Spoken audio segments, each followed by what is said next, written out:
Vamos abrir aqui em Atos, capítulo 19.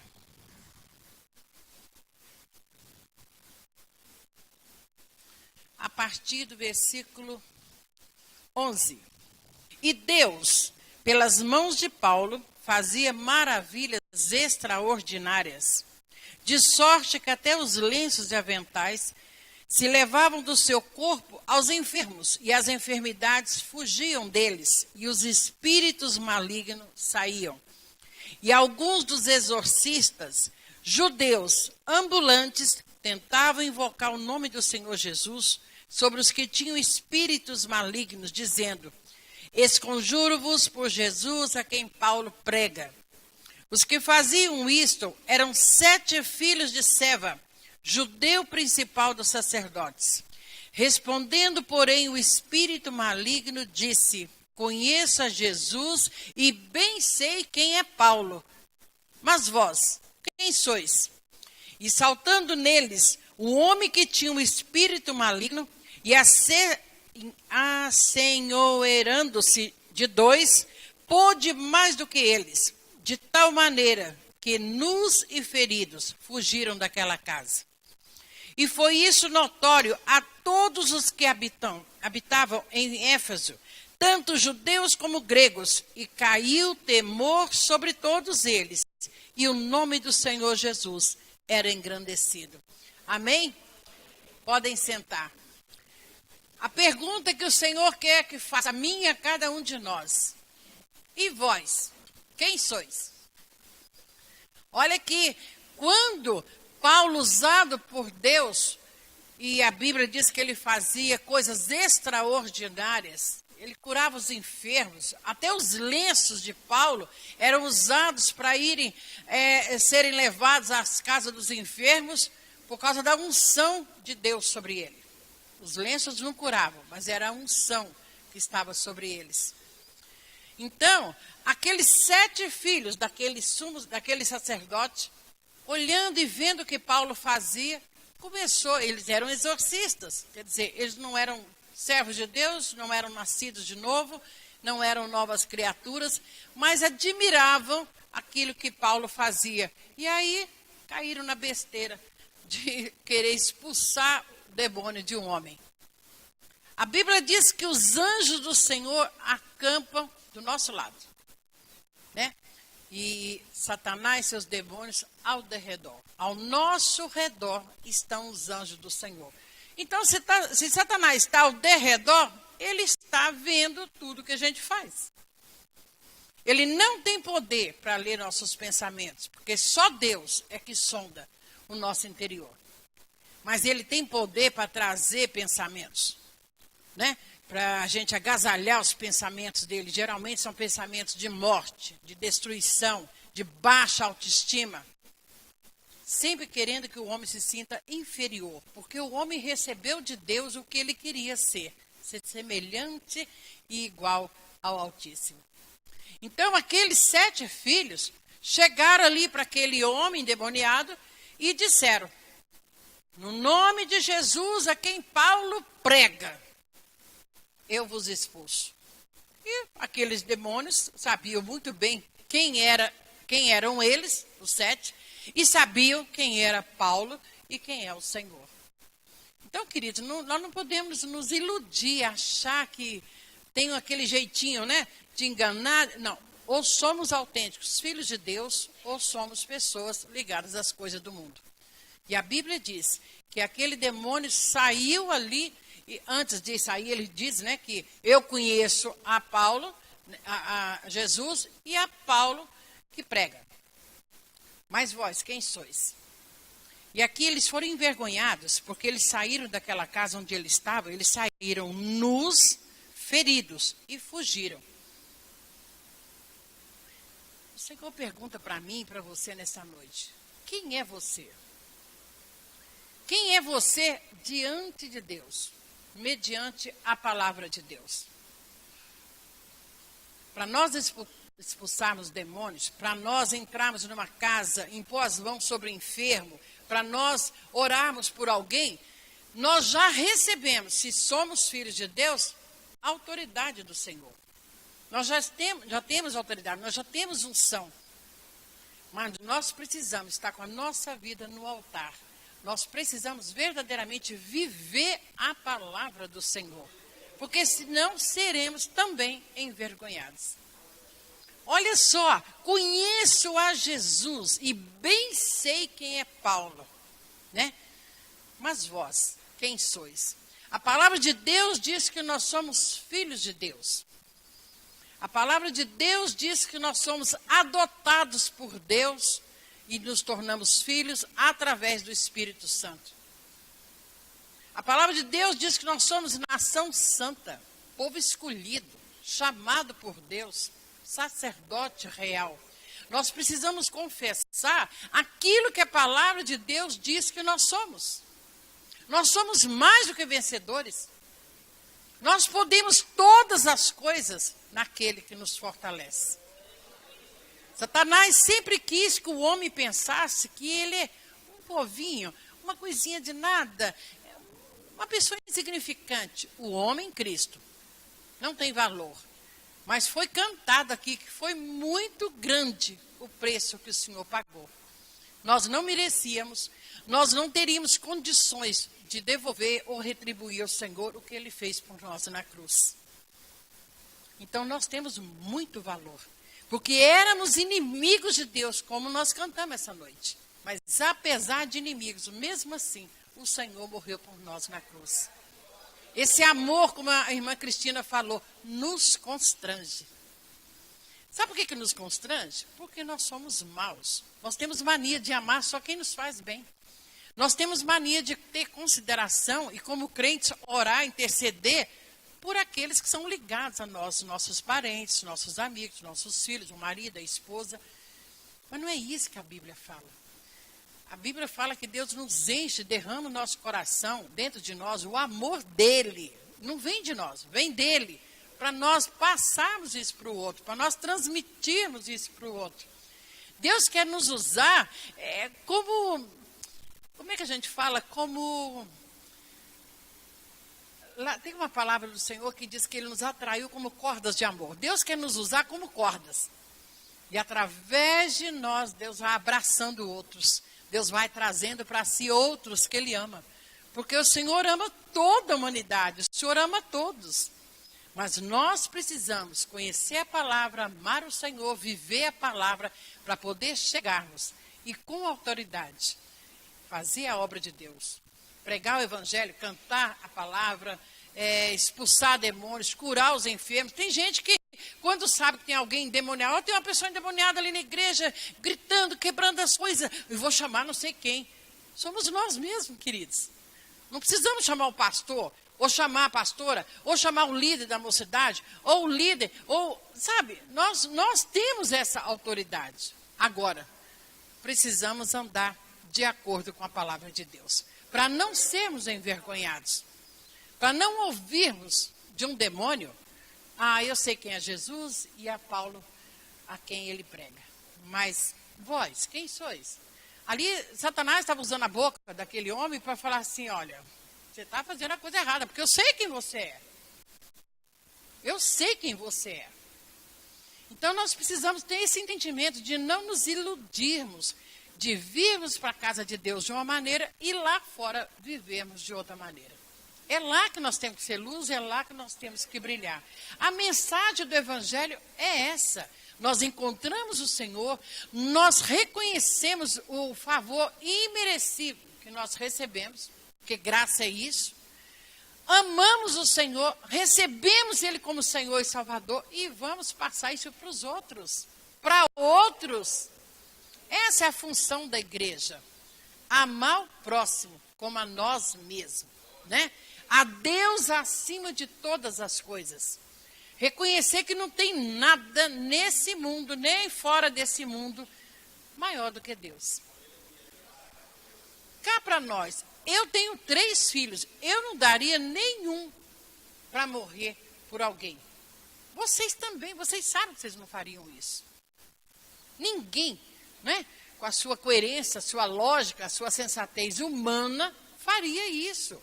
Porque nós somos egoístas, somos agarrados, apegados às coisas, às pessoas, não faríamos. Mas Deus pegou o único filho que ele tinha, enviou para a terra, para nascer na condição humilhante de homem, que é uma condição limitada. Ele, o Rei dos Reis, o Senhor dos Senhores, ele, o Filho do Altíssimo, a Bíblia diz que ele se despiu da sua glória e veio à terra só por amor a mim e a cada um de nós. Então, o mínimo que nós podemos fazer é todos os dias meditar na palavra. É todos os dias reconhecer o grande amor de Deus. E não olhar e desprezar o outro porque faz isso ou aquilo. Um dia desse uma irmã estava falando, porque eu não aguento, ela é muito idólatra, ela faz isso, fica lá de joelho diante dos santos. Eu falei, meu Deus, você esqueceu que você fazia isso? Que você também tinha essa religião, essa conduta. Você era desse jeito. Como tem 30 anos, a pessoa esquece. Nós precisamos lembrar que nós vivíamos lá atrás rebeldes, éramos difíceis, éramos mentirosos, né? Aqui foi falado que ele destrói as mentiras, não é? Que ele traz luz sobre as sombras. Olha que coisa linda. Jesus fez isso na minha vida e na vida de cada um de nós. Ninguém está aqui porque era perfeito, porque era santo, porque era especial. E Deus olhou, se agradou e falou, não, você é meu filho, vamos lá para minha casa. Não. Ele nos pegou como inimigos. Ele nos encontrou como pessoas que blasfemavam, sabe? Adoravam outros deuses. Tínhamos um monte de deuses. Mesmo que a gente não tivesse imagem, mas nós tínhamos os ídolos, os cantores, as bandas. Não era assim? Pelo menos, eu gostava demais dos Beatles. Tantos ídolos que nós tínhamos. Às vezes o ídolo é o marido, é o filho. É o emprego. É a nossa condição financeira. Não é? É a nossa formatura. Tantos ídolos. Mas aí o Senhor chegou com a sua luz, com o seu amor. E nós entendemos que tudo isso vai passar, que de valor realmente o que permanece é o Senhor e a tua palavra. Precisamos confessar Jesus, todo momento. Sermos mais gratos, menos murmuradores, mais gratos. Por onde passar, Jesus te ama, você é precioso. Deus tem um plano na sua vida. Deus precisa da nossa boca. Deus precisa que nós abramos a nossa boca e falamos aquilo que Ele quer falar para o outro. Só vai ser através de mim e de você. Só vai ser através de nós, porque Deus é Espírito. Nós somos filhos dos homens que habitamos aqui na terra. Então, aqui, para não sermos envergonhados, precisamos, primeiro, conhecer a Jesus. Né? Porque aqui o demônio diz, conheço a Jesus. Então, nós precisamos conhecer Jesus, né? E precisamos fazer como Paulo. Paulo gastou a vida dele falando do amor de Deus, depois que ele se converteu. Porque antes de se converter, ele era um homem também muito zeloso da lei. Ele era tão zeloso que ele perseguiu o povo de Deus, porque ele não tinha tido ainda o entendimento do que aquilo era a presença de Deus, era a unção de Deus e era a manifestação do Espírito Santo. Mas na hora que ele teve o encontro com o Senhor, ele se tornou um homem que gastou a vida dele servindo ao Senhor. Falando do amor de Deus. Ele dizia, olha, hoje eu estou sentindo ainda as dores de parto, porque eu gerei vós. Quando ele escrevia as cartas para os filhos que ele ganhou nas viagens missionárias. Ele falava nas cartas dele que ele orava, ele gemia, ele intercedia por aqueles que o Senhor o deu como filhos. Nós precisamos fazer isso. Amar as pessoas que estão perdidas lá fora com o amor do Senhor. Quer receber suas vitórias rápido? Quer, ter os desejos do seu coração concretizados, se forem os desejos de Deus gerados no seu coração? Agrada o Senhor. Faça a obra de Deus. Ama o outro. O outro que é difícil, porque amar o que é fácil. Você tem que amar aquele que é bruto, que é grosseiro, aquele que te agride, aquele que até amaldiçoa você. Tem que fazer igual Jesus quando estava na cruz. Pai, perdoa. Eles não sabem o que fazem.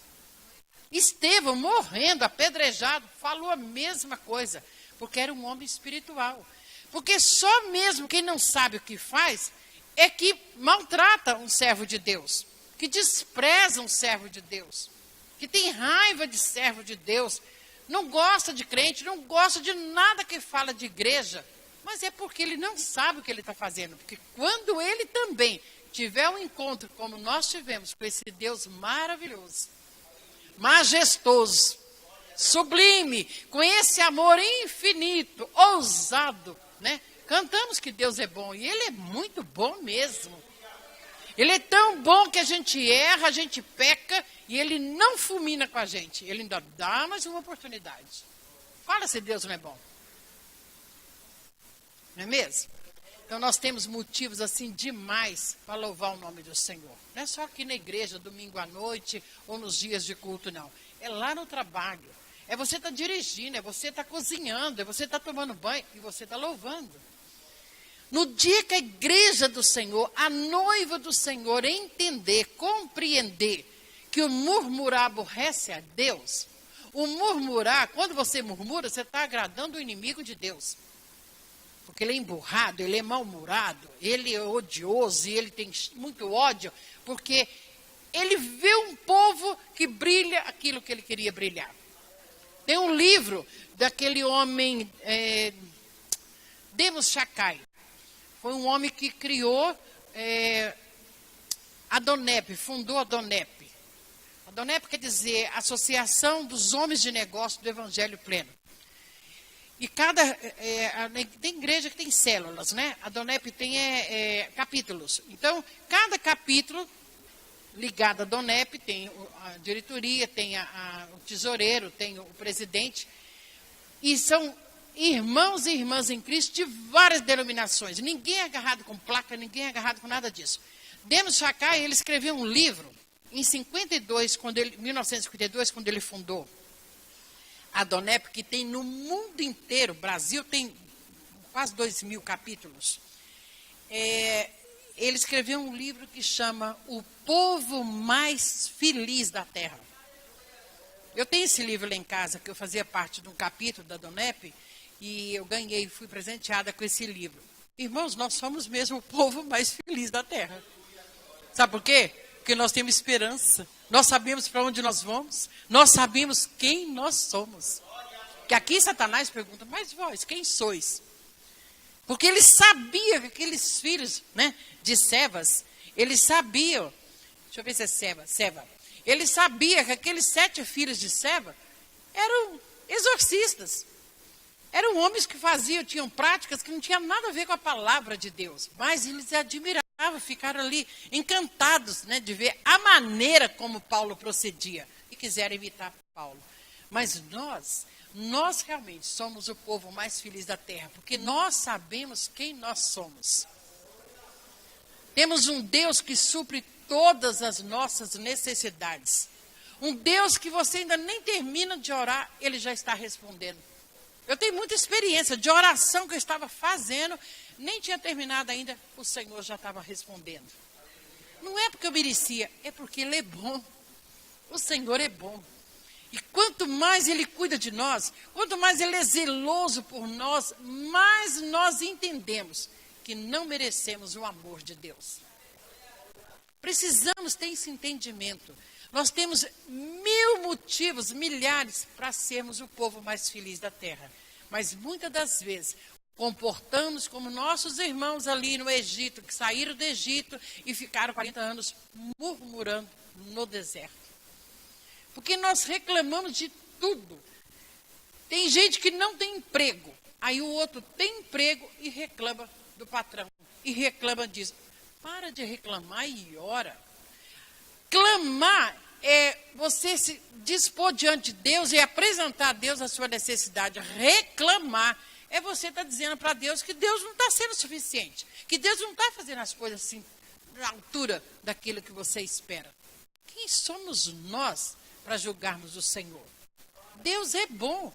O não de Deus hoje, amanhã você vai entender e vai agradecer. O não de Deus hoje é o sim. É porque a gente não entende.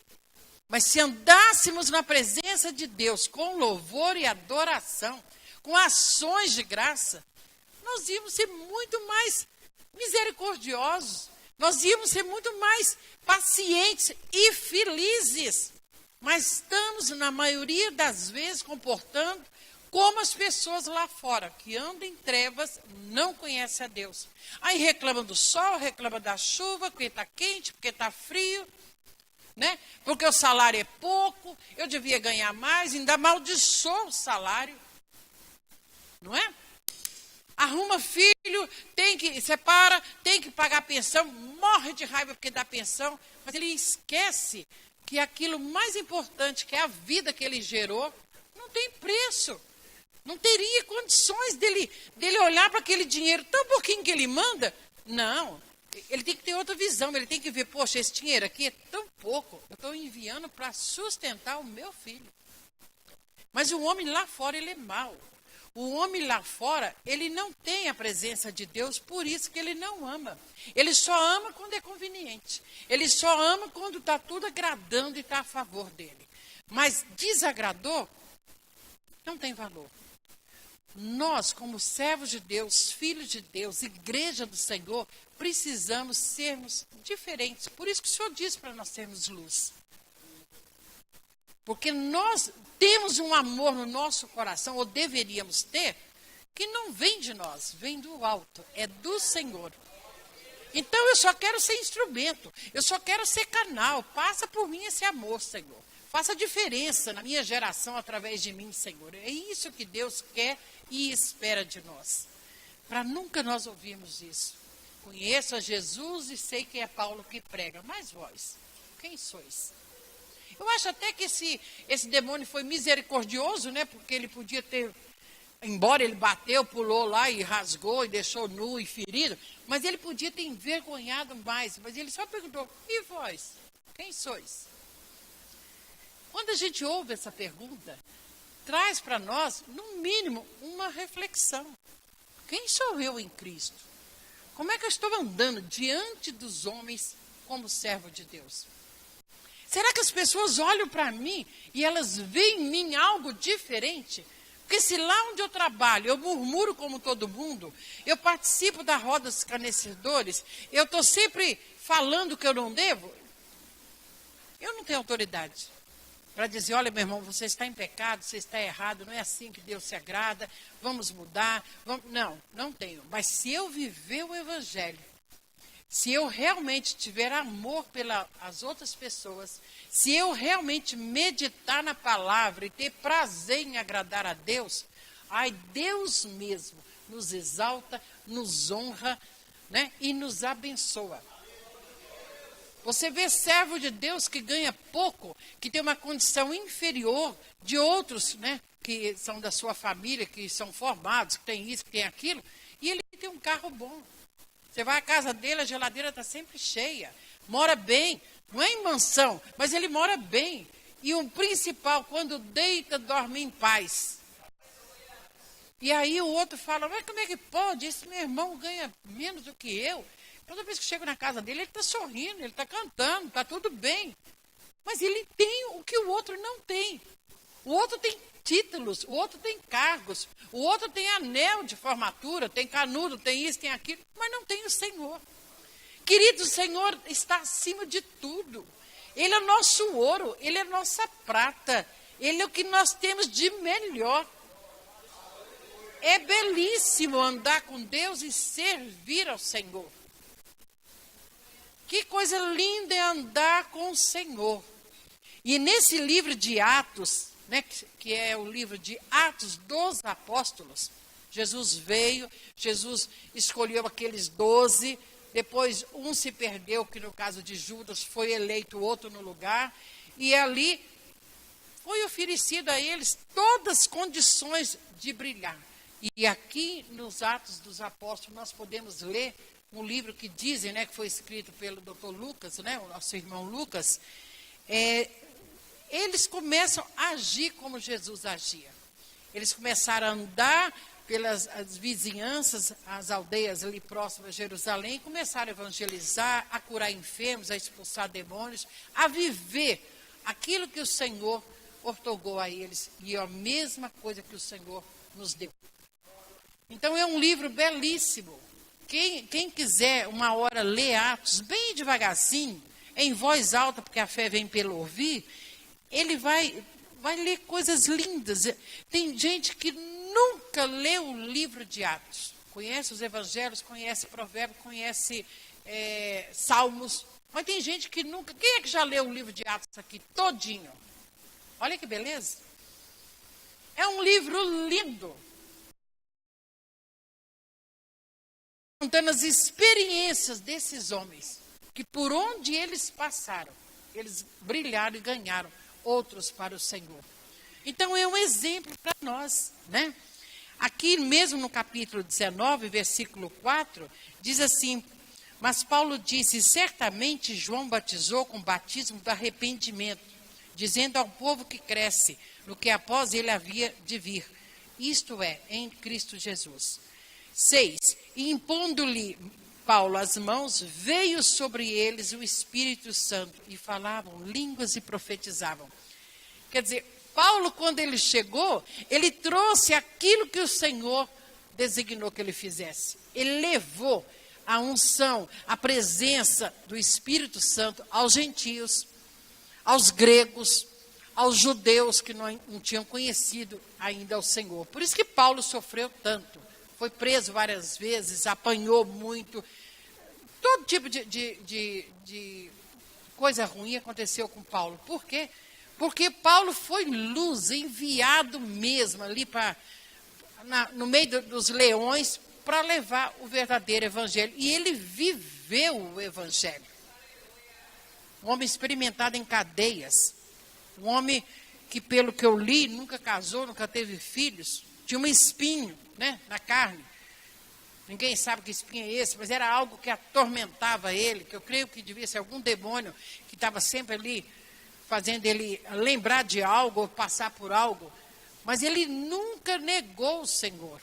Era um homem de tanta autoridade que quando ele estava sendo levado ali cativo, junto com aqueles outros prisioneiros, e aquele navio ali estava indo a pique, e eles foram salvos, e quando ele chega ali naquela ilha, naquela praia ali, e estava frio, né? Estava chovendo, e eles fizeram a fogueira. E Paulo ali pegando os gravetos para ajudar a colocar ali na fogueira, veio uma serpente ali, e enrolou ali no braço, na mão dele, e ele só fez assim, ó. Jogou a serpente. As pessoas ficaram assustadas, pensando, a qualquer momento ele vai inchar, vai cair, vai morrer. E não. Por quê? Porque ele era um homem cheio do Espírito Santo, era um homem cheio da autoridade de Deus, e ele estava indo em missão, mesmo preso. Ele estava sendo levado para aquele lugar. Porque Paulo era tão sábio, que quando ele estava diante daquele homem que o prendeu, ele disse, não, eu quero ser julgado por César. Eu quero ir até César. Eu quero ir não, você não vai me libertar, eu não quero ser liberto, não. Eu sou um romano. Eu quero a corte de César. E teve oportunidade de ministrar a palavra, de falar das maravilhas do Senhor Jesus para homens que jamais outros teriam essa oportunidade. Então, Paulo era um homem de visão. Ele era um homem que estava pensando lá na frente, sabe? Não tinha vaidade, ele não era preocupado com ele mesmo, porque há um preço, você paga um preço quando realmente você está à disposição do Senhor. Então vamos ser imitadores de Paulo. O ideal é ser imitadores de Cristo, como eu falei aqui quinta-feira, porque ele é perfeito. Mas se nós conseguirmos imitar a Paulo, nós já caminhamos bem. Mas o nosso alvo é Jesus. A nossa meta é o céu. Vamos brilhar. E para brilhar, nós só precisamos da luz. E a luz é o Senhor. Ele diz, eu sou a luz que ilumina todo homem. E a palavra é lâmpada para os nossos pés e luz para o nosso caminho. Então nós dependemos de Jesus e da palavra para podermos fazer a obra de Deus. Amém? Quem está aqui nessa noite que ainda não tem Jesus como Senhor e Salvador? Quem é que veio essa noite visitar convite de um amigo, de uma amiga, e ainda não teve um encontro real com o Senhor? Tem alguém aqui? Aquele rapaz não veio, né? O Eduardo Henrique. Todo mundo aqui já é crente, todo mundo aqui já conhece Deus de perto. Que bom, né? Mas o ideal seríamos trazer pessoas que não conhecem o Senhor. Geralmente, o culto de domingo à noite é um culto evangelístico, embora é um culto de família, né? Embora é um culto para todos usufruirmos da presença de Deus. Mas, queridos, vamos mudar um pouco, vamos preocupar. Às vezes a gente pensa que se fizer um convite não vai ser aceito, mas uma hora que você estiver vindo para a igreja, domingo, chama um vizinho seu, fala, você gostaria de ir para a igreja comigo? Não fala que tem um cantor famoso aqui, não. E nem fala que tem um pregador de renome. Primeiro que ele nem dá valor para isso, né? Fala só que aqui tem algo que lá fora não tem. A bondade e a misericórdia de Deus. Agora, para você chegar a convidar um vizinho ou um parente para vir à casa de Deus, você tem que ser luz. A pessoa tem que olhar para você e ver que você tem algo diferente que ela não tem. Aí ela diz, eu vou mesmo, eu vou porque há muito tempo eu queria ver o que vocês fazem na igreja, o que tem ali de bom. E aí quando entra aqui, deixa com o Espírito Santo, porque essa obra é Ele que faz. É Ele que convence o homem. A nossa parte é lançar a rede. A nossa parte é lançar o convite. A parte mais difícil é dele. E Ele faz. Porque quando eu não tinha Jesus e eu fui a um culto, todas as letras do hino falavam da minha vida. A palavra que aquele pastor pregou era a minha vida. Por quê? Porque o Espírito Santo sabia que eu estava ali. É claro que Deus falou com muitos, mas falou tão tremendamente comigo que antes do pastor terminar de fazer o convite, eu fui para frente com as duas mãos erguidas. Não foi quem me levou, quem me convenceu. Foi a palavra. Sabe? Foi a palavra que é viva e eficaz. Foi a palavra que é dinâmica, que falou comigo tudo que eu precisava ouvir. Com aquele coração sofrido, sabe? Desprezado, amargurado, veio aquele bálsamo, veio aquela água que encheu, que aliviou, que me trouxe um gozo, algo que eu nem sabia o que era aquilo. É a palavra. Queridos, se nós enchermos da palavra de Deus, e para enchermos nós temos que gastar um tempo para ler e meditar nela, nós vamos ter essa água. O Senhor não disse que rios de água fluiriam do nosso interior? A palavra é água. Deus quer nos encher da tua palavra. O nosso único trabalho é meditar na palavra. Mas quando você começa verdadeiramente a gostar da palavra, olhar para dentro da palavra, já não é um sacrifício, você vai amar. Cada dia mais você vai querer ler mais e conhecer mais a Deus. E aí rios de água vão fluir. Aí nós não vamos passar por isso. Mas vós quem sois? Eu sou servo de Deus. Você sabe o que é servo de Deus? É uma pessoa que depende de alguém que é superior. Para eu dizer escravo, eu não gosto quando tem pessoas que falam assim, a pessoa quando diz sou servo de Deus, ele está dizendo eu sou escravo de Deus. A palavra escravo dá uma conotação ruim, né? Parece que a pessoa é presa, cativa. Nós somos livres em Cristo Jesus. Deus nos deu a liberdade de escolher, querer andar com Deus ou não. Somos privilegiados todos aqui porque escolhemos amar o Senhor. Porque escolhemos agora, domingo à noite, ao invés de estar no boteco, ou em frente ali o Faustão, eu nem sei mais que programa que tem essa hora da noite, estamos aqui na casa de Deus. Ouvindo Deus falar, louvando ao Senhor e agradecendo, porque Ele é bom e a sua misericórdia dura para sempre. Eu quero gastar minha vida falando do Senhor. É o mínimo que eu faço. Eu estou com 65 anos e o Senhor tem me levado a fazer viagens muito longas, muito longas. Eu gastei 26 horas de voo para voltar para casa.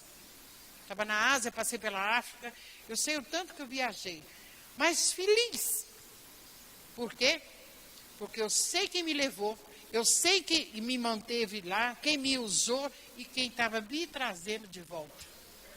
Que Deus maravilhoso. Às vezes eu estou ali deitada, longe da minha casa, e pensando, Senhor, como que eu vim parar nesse lugar? Sem trabalho, sem dinheiro, sem marido. Mas Deus faz isso. Aliás, Ele é o meu marido. Um dia eu brinquei com uma amiga minha, falei assim, a melhor coisa que eu fiz foi ter trocado de marido. Porque eu precisei separar para conhecer Jesus, né? E aí eu falei, melhor marido do mundo, não trai a gente, não mente para a gente. Riquíssimo. O seu marido é rico, porque o meu é riquíssimo. Dono do ouro e da prata. Dono dos céus, da terra, dos abismos, dos mares. Já pensou? Conhece o amanhã. Sabe exatamente o que vai acontecer amanhã, depois da manhã, daqui 10 anos, daqui 20 anos. Não existe surpresa para Deus. Não tem novidades para Deus. Ele sabe todas as coisas. É lindo demais andar com Deus. O Senhor diz, vai, eis-me aqui, Senhor. Não fica perguntando, como é que eu vou? Como é que vai ser isso? Quem é que vai cuidar disso? Descansa, confia. Ele é pai de amor. Ele só quer que você esteja à disposição. Quando Deus falou, Abraão, eis-me aqui, Senhor. Depois à noite ele falou, Samuel, 3 vezes. Samuel está ali, coitado, ele era menino, ele não tinha experiência, achava que era o sacerdote Eli chamando. Até que na 3ª vez, Eli, o próprio Eli, já sei, é o Senhor que está chamando. Vai, fica quieto lá, quando ele chamar, você diz, eis-me aqui. E ali foi assim. O Senhor chamou ele, eis-me aqui, Senhor. Cada um que Deus chamou e que se colocou à disposição de Deus, Deus não decepcionou. Deus cumpriu seus planos, seus projetos, seus propósitos. Mas nós precisamos saber quem somos nós em Cristo Jesus. Não é ficar igual bobinho, repetindo, igual papagaio. Disseram isso. Não, eu sei quem eu sou. Eu tenho a segurança, porque eu já vivi. Eu tenho tido muitas experiências com Ele, e Ele tem carimbado, Ele tem registrado, Ele tem confirmado, Ele tem realmente mostrado que eu sou aquilo que a Bíblia diz que eu sou. Agora, para eu saber quem sou eu em Cristo, eu preciso conhecer a palavra. Eu já falei aqui várias vezes. O Senhor já disse, independente do livro que você lê, que você ministrar, que são 66, no meio da pregação, manda o povo ler Bíblia. Porque é isso que Deus quer. Se eu pudesse chegar aqui e só falar uma frase, eu diria, irmãos, vamos ler Bíblia. Eu gosto, não sei aqui em Goiânia, mas em Brasília tem muitas aquelas plaquinhas, né, nas árvores, escrito, leia a Bíblia. Vocês já viram? E teve uma época que eu andava tarefada, correndo para lá e para cá, e quase não lia a Bíblia. E eu estou ali dirigindo, leia a Bíblia. Eu falei, tá bom, Senhor. Eu sabia que era Deus falando comigo. Então, o segredo de tudo, a base de tudo, é a Bíblia. Não inventa de, vou comprar um livro de fulano, não sei quem escreveu isso. Não estou falando que está errado ou é pecado, mas o ideal é você meditar mesmo na palavra. Tem tantos livros, tantas ideias do homem, tantas opiniões de homens, eu acho melhor ficar com a inspiração do Espírito Santo. Não é? Tem muitos servos de Deus que escreveram livros lindos, como o pastor Costa Júnior. Tem muitos homens de Deus, como Max Lucado, o pastor americano, tantos que escreveram livros maravilhosos. Mas eu ainda prefiro ficar com a Bíblia. Eu prefiro, porque ela é dinâmica, é impressionante. Dentro da situação que você está vivendo hoje, a Bíblia fala com você. Você lê um livro, o livro te emociona, o livro te acrescenta algo, ele comove você, mas não tem nada comparado com a Bíblia. E o povo de Deus precisa entender isso. A Bíblia tem que ser algo tão importante na nossa vida como o ar que nós respiramos. No dia que o povo de Deus entender a importância de ler e meditar na Bíblia, ele vai ser o povo mais feliz da terra. Vai ser. Vai ser, porque independente se o dólar caiu ou aumentou, Se a nossa moeda mudou, se o governo mudou para pior, nós temos o nome escrito no livro da vida. Nós temos os passos confirmados por aquele que criou todas as coisas. Então, essas circunstâncias, essas coisas aqui de baixo, não podem mudar, criar em nós essa situação. Hoje eu estou bem, hoje eu estou deprimido, né? Hoje agora tem muito em moda, crente com síndrome de pânico, crente com depressão. Eu não estou falando que depressão é só demônios, tem também demônios, é doença, é uma série de coisas. Mas se você ficar vivendo a palavra, confessando a palavra, proclamando a palavra e amando a palavra e vivendo a palavra, pode ter certeza que o diabo vem com uma coisinha, com outra, ele cai fora. Porque é fogo, nós falamos aqui, fogo nas veias, né? Vento nas velas. Então, à medida que você vai vivendo o evangelho, Satanás não quer ficar perto de você de jeito nenhum. Eu não sei se aqui alguém recebeu um áudio, eu recebi no WhatsApp, e depois eu vi, eu acho que é Risalba, uma coisa assim o nome dessa pastora. Também não sei de que lugar que ela é, do Brasil. Ligou para ela um homem. E aí ela atendeu e ele falou assim, prima, alguém escutou isso? Era um cara da cadeia. Prima. E aí ela achou estranho e falou assim, mas quem é você? Aí ele falou assim, seu primo. Não, eu acho que era aqui perto que ela mora, porque ele estava em Goiânia, esse estava na estrada. Não é? Agora que eu lembrei. Ele disse que estava na estrada indo de Goiânia, não sei lá para onde. E aquela história que o carro quebrou no caminho. Aí ela percebeu, porque andar com Deus é isso, Deus não deixa a gente enganada. Ela percebeu que tinha alguma coisa ali de mentira, falou o nome de um homem, que eu não lembro qual, como se fosse o primo dela. Ah, é você, fulano? Ele falou, Pronto, quando ele falou, aí que ela viu que o negócio era de mentira mesmo.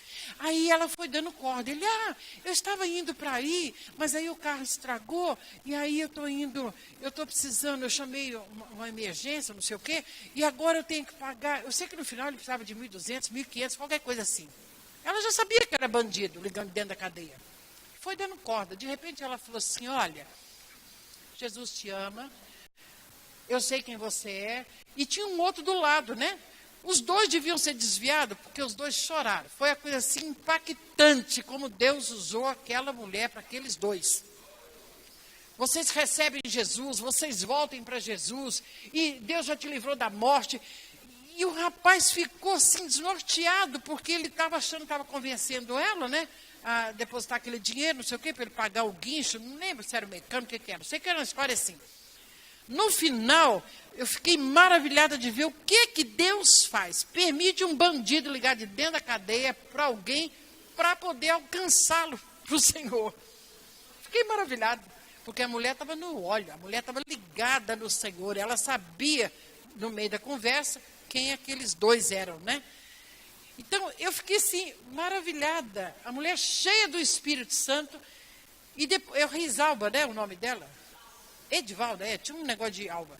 Eu sei que, eu vendo um dia no WhatsApp, ela tinha recebido 34 mil ligações.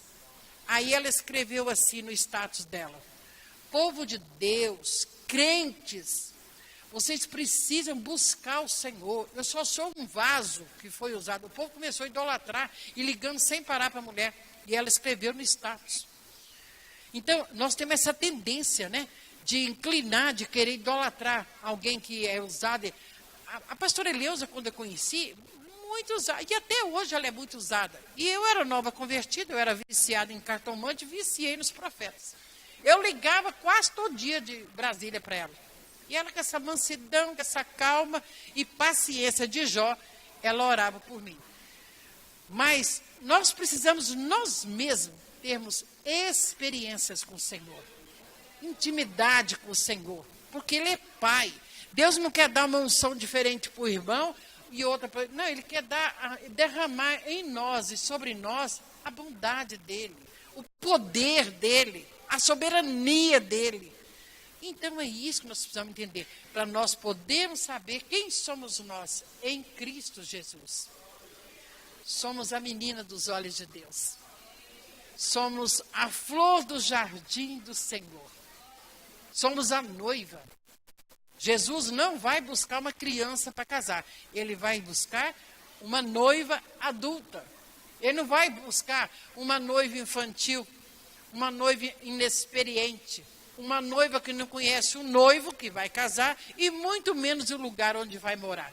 Então, precisamos conhecer Jesus, que é o nosso noivo, e precisamos buscar os céus, olhar para o alto da onde virá nosso socorro, que aí sim nós vamos ter condições de estarmos na estatura do varão perfeito, que foi pregado nessa manhã, não é? A estatura de varão perfeito. Para nós chegarmos a esse patamar, é de glória em glória, de degrau em degrau e de fé em fé, que nós vamos encontrar o Senhor. Amém?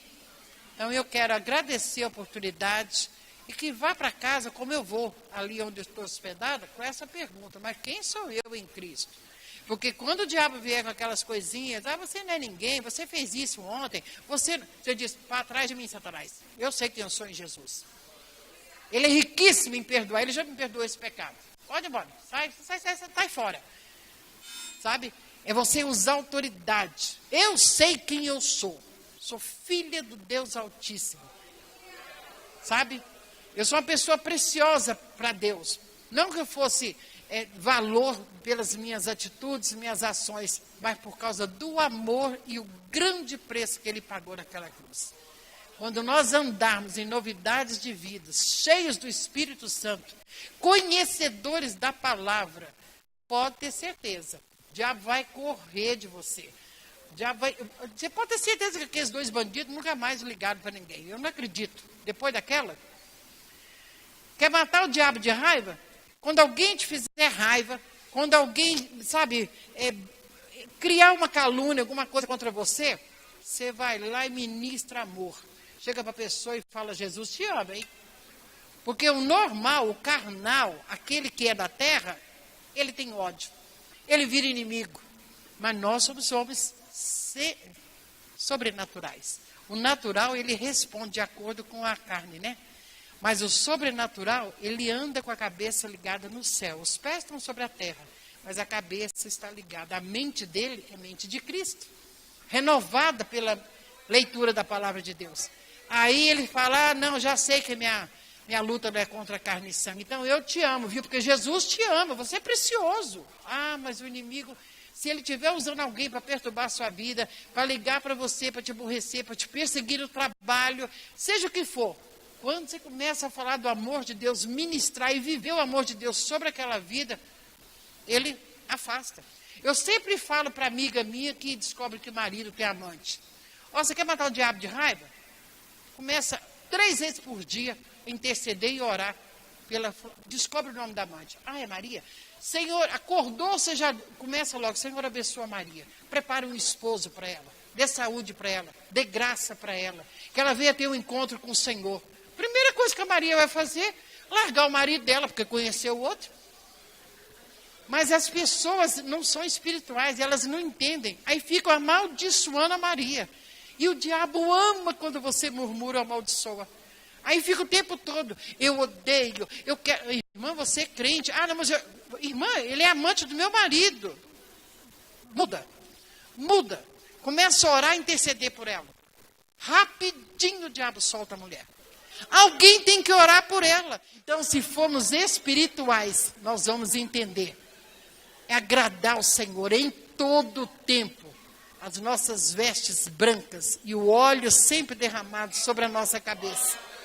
Então, irmãos, tem que matar o diabo de raiva, sabe? Como é que você mata o diabo de raiva? Agradando a Deus. Não falando gíria, não falando palavrão, não falando mentira, porque Deus é verdade. Amando o próximo, quando o próximo está ali, te traindo, te fazendo tanta maldade. Amando o próximo. Tendo paciência com a sogra, com o filho custoso, com o marido difícil. Sabe? Vivendo mesmo o evangelho, renunciando o seu eu. Sendo nova criatura em Cristo Jesus, você pode ter certeza que você vai agradar a Deus. Amém? Precisamos ser crentes em Jesus de verdade. Não só aqui dentro da igreja, mas principalmente lá fora. Vivermos o evangelho. Hoje eu preguei para aquele médico, né? Preguei para a moça que me levou para o hospital. falei do amor de Jesus para o homem da farmácia. É por onde passar, meu irmão. Você tem que ser luz, brilhar, derramar essa água. Você não está cheio da água de Deus, que é a palavra? Não tem como guardar as novidades boas de Deus só para si.